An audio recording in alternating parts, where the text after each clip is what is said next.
Thanks for watching, and don't forget to click the link below in order to find out more. It's lovely, it's lovely. They're both fantastic. So I am going to today read you a success story, and it is from SM, and I'm going to read it to you now. So I just wanted to first provide you a little background on my SP story, specific person. Before I met my specific person, I had ended a very toxic relationship of 2 years with another man. I was single for over a year before I was ready to date again. In 2009, I watched The Secret and read a book titled The Soulmate Secret. In June of that year, I started doing some of the exercises in the book, which included creating a soulmate list of all the attributes of the person I would like to meet. About 4 months later, I met Jay at a concert. I went to the concert with my cousin, who had invited me. Jay's cousin, who had invited Jay's cousin, but Jay's cousin backed out at the last minute, and he asked Jay if he wanted to go in his place. Jay and I apparently had the same circle of friends, but we had never met. The universe was definitely working that magic for us to meet like this. I knew from the moment I saw him that I wanted him and that he was someone very special. After that night, I really got to know him, and I realized he matched my soulmate list.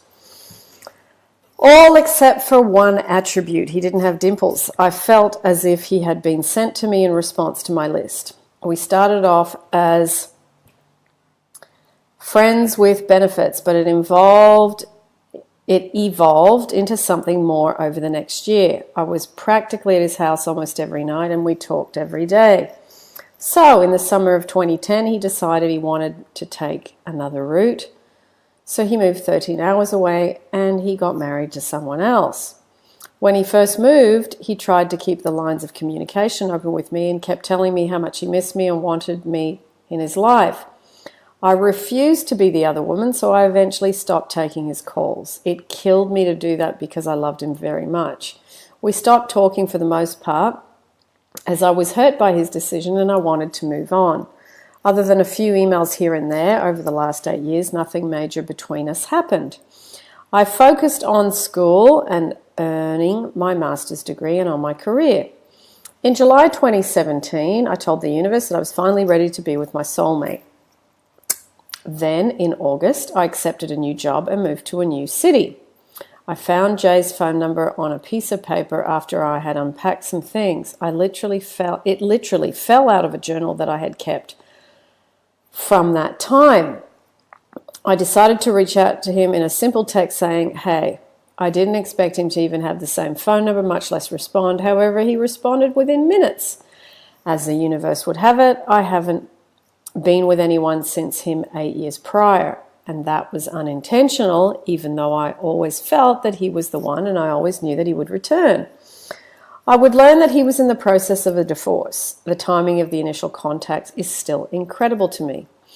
We met up for the first time in September since I split in 2010. He drove the full 13 hours to me for the weekend. When we were together, it was like no time had passed. The chemistry and love was still there after all that time apart. We met up a few more times after that, but since he's a 13-hour drive from me, we didn't meet up very often, but we talked on the phone almost every day. We did this until January 2018. Then he had some negative life events, got distant, and eventually went off the map. Then I got even more needy, which I believe pushed him away even more. The last time I was with him in the physical form was December 2017. I was crushed. January was a very dark month for me. I cried every day and wondered what the hell had happened to make him pull away like that. Sometime in February, I found Agnès Vivarelli on YouTube, and I can't honestly remember how, but she was suddenly there. And I listened to everything she had to say. I'm sure now that I had asked the universe for her. What she said really struck a chord in me. The idea that I could actually manifest a person back into my life I'll admit that was the reason I started watching her videos. I wanted Jay back in my life. I found Neville Goddard through Agnes, and I devoured videos on YouTube, audiobooks, and paperback books. It was as if I had found all the answers to my questions about religion and love that I had been looking for my whole life. I had so many aha moments and breakthroughs from just reading the words. I cried from relief and from a new understanding of the universe that I didn't have previously. Manifesting Jay back was still important, but something else clicked for me. I started working with Agnes's meditations and self-love, and at this point I was still sad and needy, but getting better one day at a time. I then found the Specific Person Facebook group. That group is full of beautiful, loving people who are willing to offer love, guidance, and support to all its members, no matter what their situation. I started putting some of the other techniques and meditations I found into play, but I didn't do them all the time. However, I did some sort of self-love meditation every day, and I sent Jay love whenever I thought of him. I also frequently did a sending love meditation and fell asleep to the Ho'oponopono prayer. I tried to focus mainly on me and healing myself from the inside out. I finally received a message from him in March, then again in April, but nothing more. I would later find out that his phone had been shut off, so he had no way to really contact me. But during this time, I kept up with my daily self-love and watching a ton of videos on manifesting. I think I even did self-love 3 times a day on some days during these first few months. I wrote out affirmations on self-love, and I posted them in my bathroom as a background on my phone, and even kept a list in my purse. Those affirmations are still there, and I still see them daily. The most important thing I did, other than self-love, was Neville's idea of living in the end. It felt so silly at first, as if I was just playing pretend. The more I did it, though, the more real it felt. I would sometimes open my eyes after a visualization and be surprised that he wasn't really with me. I started sleeping with him every night and waking up with him every morning. Some mornings it was a shock to me that he wasn't physically there. I have been doing this for a few months now and living mostly in the end, where we are together as much as I can. I also script everything, and I allow the feeling of gratitude to wash over me when I am finished scripting. I say thank you to the universe daily, and I mean it. Even though I hadn't heard from him since April, I decided to make the 13-hour trip in June and tried to see him then, but I had no idea where he was or how to contact him. This was me trying to force the universe to give me what I wanted when I wanted it. It wasn't time yet. Everything happens in divine timing. I have found that to be true. Needless to say, I did not see him in June. I still kept up with my manifesting routine though. I would say sometime in July 2018, I really started feeling like it had happened, like I wasn't trying to force the feelings. I felt mostly relaxed and in a kind of slight anticipation mode, like I knew it was on its way. I knew he would be back and it would be exactly the way I wanted it. I just knew it. I felt it. That's the only way I can describe it. There was no doubt because it had to happen. It had already happened in my imagination. The physical world just had to catch up. I got another message from him in late July. Even though his phone service had been shut off, he found a way to message me.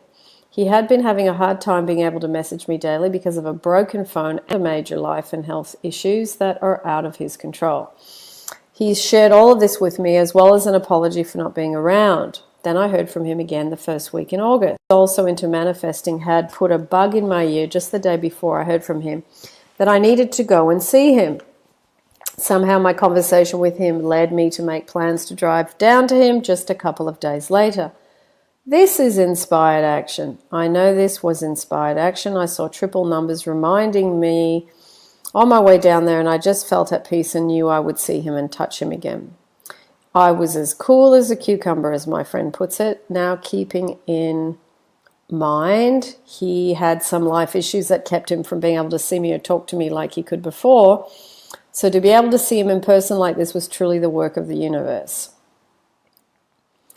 I know it. I also know that I manifested this exact meeting because some of the things in our time together had happened in my scripts and in my meditations. The biggest one was when I laid next to him that first night. It was exactly the way I had been doing it nightly. And we never laid together like this before. He also said, "I love you" to me in a parking lot, and he had done this in another visualization I had done previously.